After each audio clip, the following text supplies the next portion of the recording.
types of cough, you can have a cough which is predominantly in the night and early morning.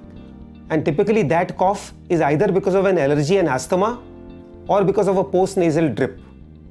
Also a cough which is aggravated by running, crying or exertion is usually an allergic or an asthmatic cough.